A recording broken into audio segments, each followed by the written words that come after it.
At 0:18 on November 26, 1941, in Haida Cap Bay at Arofo Island, part of the Kurile Islands, the scene is stark. The sea is a still, black mirror reflecting the winter night, and the air bites with a razor-like cold. Snow lightly dusts the pine-covered slopes surrounding the harbor. 6 Japanese aircraft carriers lie shrouded in darkness, invisible under a strict blackout, their funnels exhaling wisps of smoke into the frigid air. Though the decks appear silent, they are far from dormant. On the Akagi, a young ordnance petty officer meticulously performs a final check on the torpedoes. The aerial Type 91 torpedo is an imposing weapon nearly 5 meters in length, 450 millimeters in diameter, and weighing approximately 835 to 848 kilograms. This particular shallow water variant is fitted with breakaway wooden fins, designed to prevent it from diving too deep in a confined harbor like Pearl. The warhead of these Pearl Harbor-bound models is packed with about 205 to 213 kilograms of high explosive, capable of reaching a top speed of nearly 42 knots and a range of around 2,000 meters. He runs his gloved hand along the cold, unforgiving metal. Each torpedo represents a promise, the potential to capsize a battleship in mere minutes. On the same deck, stacks of armor-piercing bombs await deployment in the first wave of attack. Many of these are modified naval shells, each weighing roughly 800 kilograms, engineered to penetrate the armored decks of battleships and detonate within their magazines. The officer inspects fuses, counts securing straps, hearing only the quiet lapping of the sea and the creak of the tie-downs. The briefing photo of Pearl Harbor's battleship row flashes in his mind, stark, black silhouettes against the bright, deceptively peaceful lagoon. The photo is folded in his pocket, carried like a grim map of fate. In Tokyo, the die has already been cast. The U.S. oil embargo, imposed in July 1941, is rapidly depleting Japan's reserves. Without oil, the mighty imperial fleet will become nothing more than a museum piece within a year. The army covets the oil fields of the Dutch East Indies. The Navy understands that the U.S. Pacific Fleet stands as the major obstacle to that ambition and must be neutralized. Thus, Admiral Yamamoto is playing what he believes is the only card left, a crippling strike against Pearl Harbor, hoping to buy 6 months of unimpeded freedom of action. This strategic framing is a widely accepted interpretation. At 2 o'clock, the order to sail is executed without fanfare or speeches. The carrier strike force, Akagi, Kaga, Soryu, Hiryu, Shokaku, and Zuikaku, moves out in single file, escorted by cruisers, destroyers, tankers, and submarines. Their chosen route is a wide loop far to the north of established shipping lanes, a calculated measure to avoid detection. The night closes in behind them, sealing their departure like a slammed door. 3,000 miles away, Pearl Harbor continues to function as a secure rear base. Sunday routines are deeply ingrained in the morning's pace. Many aircraft are parked wingtip to wingtip as a measure against sabotage, inadvertently creating ideal strafing targets. The radar crews at Opana Point are inexperienced, and their warnings often dismissed. The harbor's anti-torpedo nets are not fully deployed, leaving vulnerabilities. Battleships lie in pairs along Ford Island, seemingly oblivious to the impending storm. The map of readiness is worryingly incomplete, filled with blank spaces. At 6 o'clock on December 7, 1941, 230 miles north of Oahu, the sky is washed in pale light, dotted with scattered clouds and offering good visibility. The sea swells in long, steady waves. The carriers turn into the wind, preparing to launch their deadly payload. Flight decks spring to life with frenetic activity. Commander Mitsuo Fukuda walks between the rows of waiting aircraft, his gaze sweeping over the assembled force. The first wave comprises 183 aircraft, 49 Kajima B-5 and K torpedo bombers, 49 B-5 and S carrying 800 kilograms armor-piercing bombs, 51 IHD-38 Val dive bombers, and 43 Mitsubishi A-6 M0 fighters, providing air cover and strafing support. Engines sputter, then roar to life, filling the air with deafening noise. Prop wash whip salt spray across the edges of the deck. Each pilot knows the mission timings by heart, a low-level approach, torpedo drop at approximately 20 meters altitude, bomb release over Battleship Row, and strafing runs against the airfields.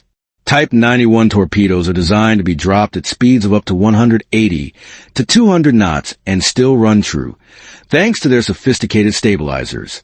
In a ready room, a pilot opens a small, personal letter. It is from his wife in Yokosuka. 2 lines only.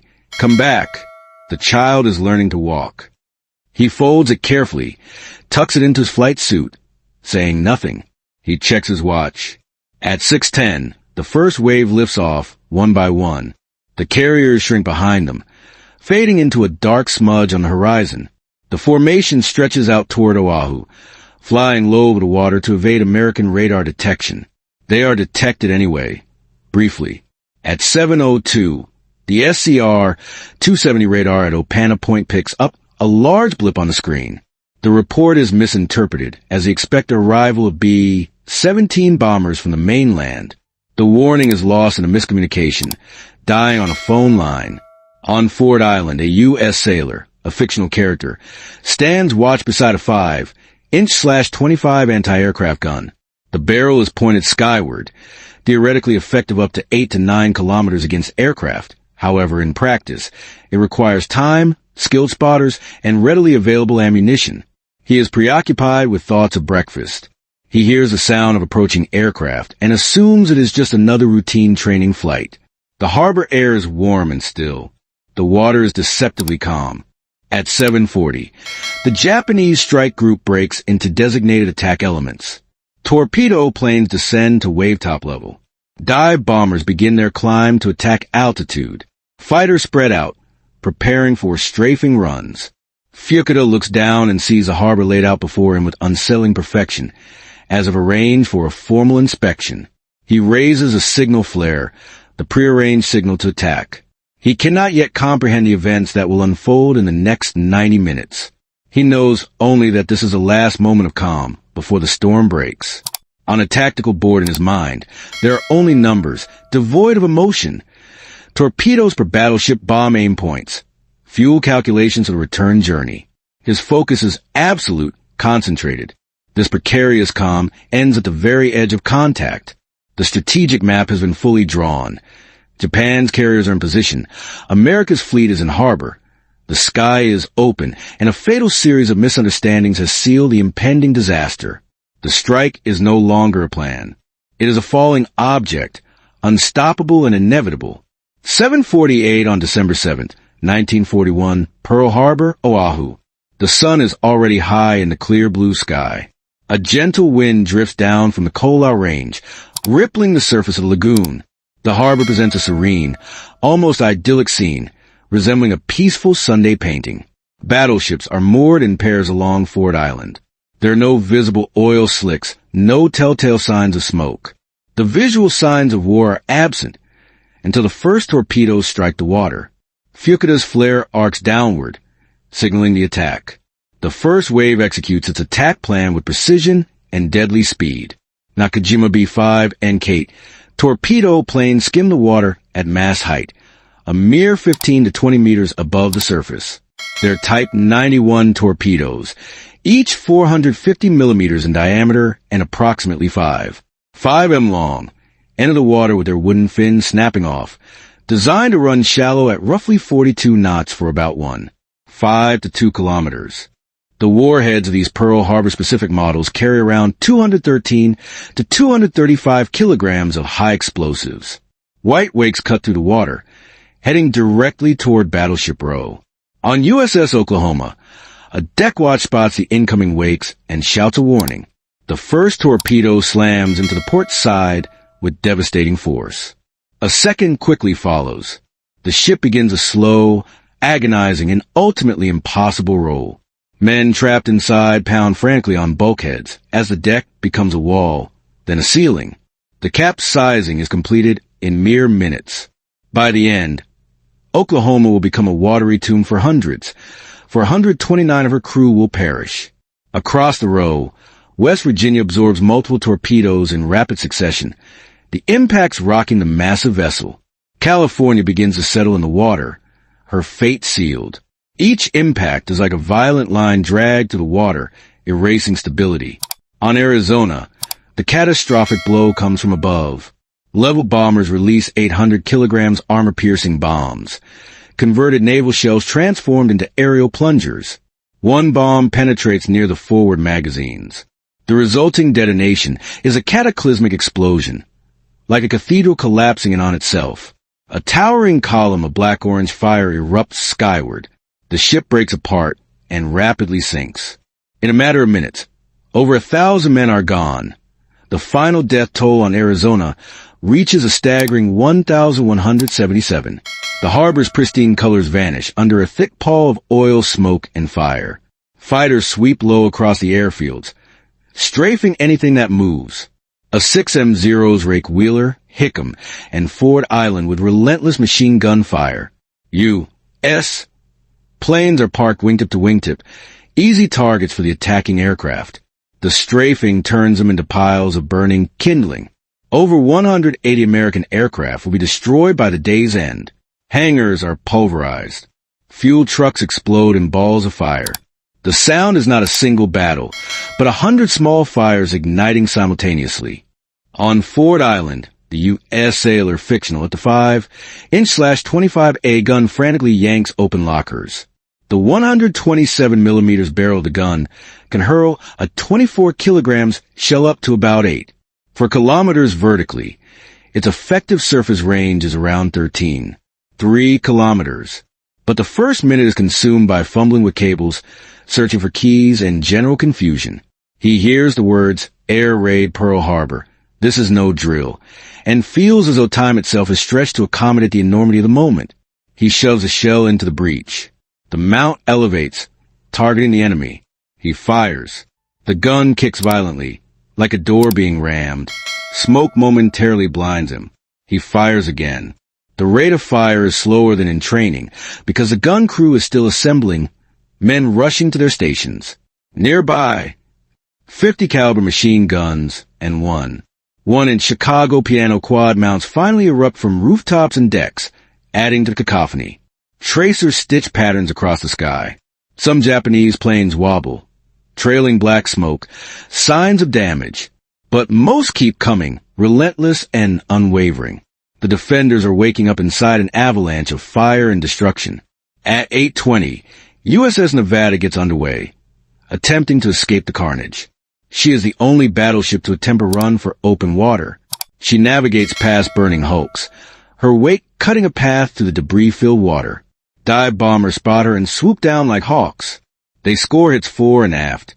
She lists precariously, but continues moving until orders are given to beach her to avoid blocking the channel, preventing other ships from escaping.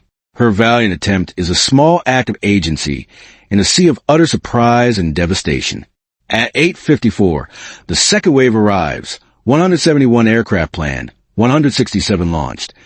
54 B-5 with general-purpose bombs, 81 D-3A Val dive bombers, and 36 A-6M0s. Their targets shift to reflect the changed circumstances. More airfields, cruisers, destroyers, and the already heavily damaged battleships. The sky thickens with crisscrossing attack paths. Columns of smoke become grim navigation beacons. 8 D-3A dive bomber attacks Pennsylvania in dry dock, further compounding the damage. Another hits Shaw forward. The destroyer's magazines explode in a brilliant, grotesque bloom that photographers will capture for eternity. The second wave proves less lethal to the capital ships. Many are already sinking or heavily damaged, but inflict savage damage on infrastructure and morale. In the naval hospital, Nurse Helen, fictional, rushes between stretchers, her movements frantic. Burns are everywhere. Oil has ignited, setting men on fire. She cuts away uniforms with scissors that stick to melted fabric. A sailor grabs her wrist and presses a wet wallet into her hand. "If I don't make it, mail this to my wife." The wallet contains a photo and a half-finished letter. She tucks it into her apron without looking. She cannot afford to succumb to tears in a room that desperately needs helping hands more than emotional displays. At 9:45, the last Japanese planes peel away, their mission complete. The harbor is a smoldering bowl of smoke. Battleships list and sag in the mud. Masts lean at unnatural angles, like snap bones. The air is thick with the acrid smells of cordite, salt, and burning paint. Silence does not return. It merely shifts into a different register. The crackling of uncontrolled fires and the distant wail of sirens. Japanese losses are real but relatively light considering the scale of the operation. 29 aircraft down, 5 midget submarines lost, 55 airmen, and 9 submariners killed. American losses are staggering. 2,403 killed, 1,178 wounded. 4 battleships are sunk or sinking, and all 8 are damaged. 3 cruisers and 3 destroyers are hit. Yet, crucially, the aircraft carriers are not in port, and the vital fuel tanks and repair yards remain intact. During the Japanese withdrawal, pilots scanned the sea, searching for the elusive U.S. carriers that never appear. On Akagi, Fukuda reports success but harbors a sense of incompletion. He recognizes that a third strike could target the fuel depots and docks, potentially crippling the base. However, Nagumo decides to turn north anyway, fearing a potential carrier counterattack and lacking definitive information on U.S. carrier positions. Strategic debate continues to this day regarding this decision. This explanation is commonly accepted. The decision leaves Pearl Harbor crippled, but far from dead. The chaos crest closes in that gap. Japan has delivered a spectacular tactical blow. America has absorbed it with blood and confusion. But neither side yet fully grasps the long-term implications of what has been unleashed. The harbor still burns. The political world is about to ignite. 11:52 on December 7, 1941, Pearl Harbor. The sun now beats down harshly through the thinning smoke. The Japanese formation has disappeared beyond the horizon. What remains is a harbor that resembles a factory struck by lightning, its infrastructure devastated. Men move through the wreckage like ants in a burned-out nest, their actions driven by shock and a desperate need to respond. On Ford Island, Rear Admiral William Furlong climbs onto a half-flooded pier and stares in grim disbelief at Battleship Row. Arizona is a smoldering tomb. Its remains a haunting testament to the ferocity of the attack. Oklahoma is upside down, her exposed keel a stark symbol of sudden, irreversible destruction. West Virginia sits heavily in the mud, her superstructure shattered. California sinks slowly by the bow.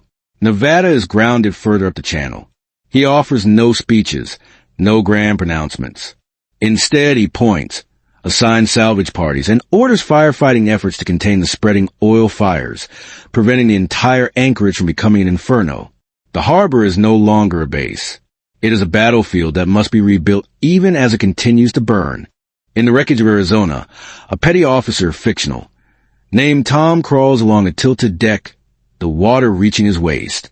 He discovers a lockbox floating near a bulkhead. Inside, he finds a packet of letters tied with twine, their edges singed by the heat. He stuffs them under his shirt, instinctively protecting them. He never knew the men who wrote them. He knows only that they were intended for someone beyond this furnace. Keeping them dry becomes, in that moment, his personal war. By early afternoon, the casualty lists begin to form. The final count will settle at approximately 2,403 Americans dead, including civilians, and 1,178 wounded. The scale of the devastation is enough to shatter any remaining political hesitation. Yet the tactical picture is more nuanced. The Pacific Fleet's battleship line has been decimated, but the aircraft carriers remain untouched, safely at sea. The vital fuel tank farms and repair docks have survived, offering a glimmer of hope amidst the despair. That survival is not a mere footnote. It is a critical factor that will allow the U.S. to recover far more quickly than Japan anticipates. At 1500 hours in the White House, Roosevelt convenes his cabinet. The room is thick with cigarette smoke and the clipped, urgent tones of anxious voices. He has already decided on the overarching narrative, the frame through which this attack will be understood. There will be no euphemisms, no phrases that soften the reality of what has occurred. At 1800 hours, he begins drafting his speech to Congress, carefully choosing his words. He selects the opening line with the precision of a bayonet thrust, a date which will live in infamy. There is no attempt at moral embellishment. There is only the stark, unadorned name of the wound. 13:10 on December 8th, 1941, the U.S. Capitol. Rain patters against the windows, a somber accompaniment to momentous occasion. Roosevelt speaks in steady, low voice, his words carrying an almost palpable charge, like a live wire. He asks for a declaration of war on Japan. Congress votes almost unanimously in favor. America is no longer standing outside the currents of history. It has been violently pulled into the fray. 3 days later, on December 11, Germany and Italy declare war on the United States, and the U.S. reciprocates. The localized catastrophe has escalated into global geometry, the interconnectedness of nations drawing them into a widening conflict. One harbor attack has stitched together two oceans into one all-encompassing war. In Tokyo, Admiral Yamamoto reads the incoming reports. The tactical tally appears overwhelmingly positive. HU-S battleships hit, for sunk or sinking, major airfields devastated. But he also sees the missing pieces, the glaring omissions that undermine the apparent victory. No carrier kills, no fuel dump fires, no dry dock demolitions. He reflects on his own warning from months earlier, that Japan can run wild for half a year. But after that, it must face America's overwhelming industrial might. This strategic assessment is widely known and often paraphrased. Pearl Harbor has bought time, not secured victory. The reversal is now complete. Japan has forced America into war, believing it could dictate the terms. Instead, America has transformed the blow into a mandate, a unified call to action. The strategic consequences begin to unfold immediately. Germany first is locked in as the Allied strategy. Even though Pearl Harbor was a Pacific attack, Roosevelt and Churchill agree that defeating Germany is the top priority, because Germany poses a greater long-term threat. That pivotal choice shapes the strategic map of 1942 to 44. Operation Torch, the invasion of Italy, the Normandy landings, the combined bomber offensive, and the vast Lend-Lease pipeline of supplies to the beleaguered USSR. The Pacific becomes a war of distance and carriers. With battleships severely damaged, aircraft carriers become the decisive capital ships, the new arbiters of naval power. The U.S. Navy's doctrine undergoes a radical transformation, pivoting sharply toward carrier task forces, radar-guided air defense, and unrestricted submarine warfare targeting enemy commerce. The map of the Pacific will be redrawn not by static front lines, but by the strategic calculus of island chains and the effective radii of airfields. Industrial mobilization ignites across America. Pearl Harbor galvanizes a nation into full wartime production. Shipyards begin churning out Liberty ships in weeks instead of months, a staggering feat of engineering and logistical coordination. Aircraft output surges.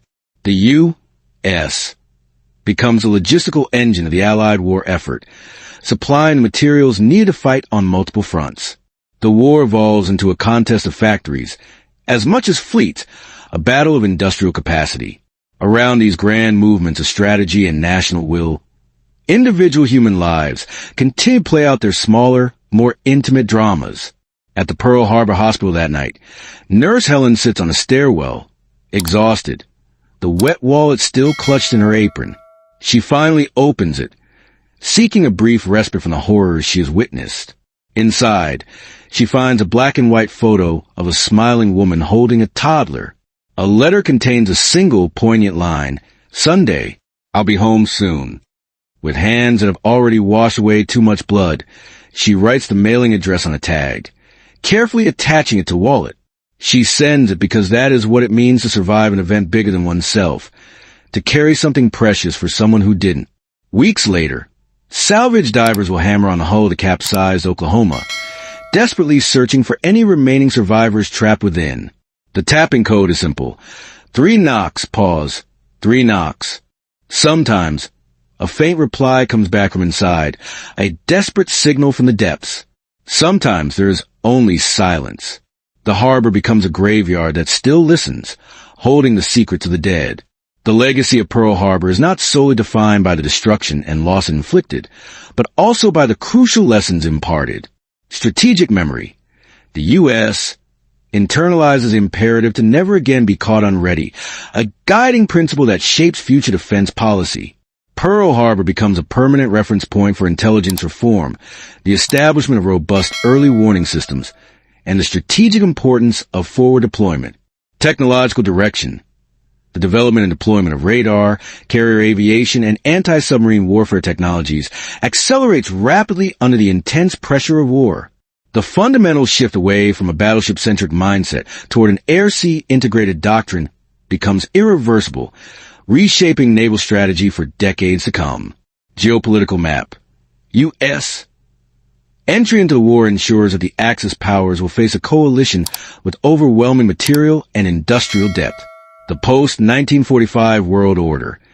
The establishment of the United Nations as an institution, the global network of U.S. military bases, and the complex web of international alliance systems all find their roots in the events of December 8th, and the vote that committed America to war. Pearl Harbor also leaves a darker trace on the American psyche. Wartime suspicion and fear morph into the mass internment of Japanese Americans in 1942, a grave violation of civil liberties. This is a widely documented consequence of the attack. The shock of the attack not only mobilizes a nation, it also distorts its sense of justice. As night falls on December 8th, the American flag is raised again over Pearl Harbor, a symbol of resilience and defiance. It hangs limply above the smoke and flooded steel, a stark contrast to its usual vibrant display.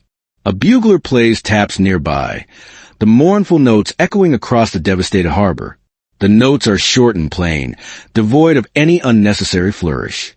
The men who listen, their faces etched with grief and determination, do not yet comprehend that they are standing at the gateway to 4 long years of total war.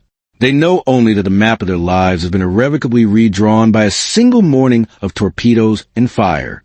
This final crest ends with a simple yet profound strategic paradox. Japan attacks to keep America out of war, but by attacking, inevitably brings America in. The harbor burns itself into the collective American identity, a symbol of both vulnerability and ultimate strength.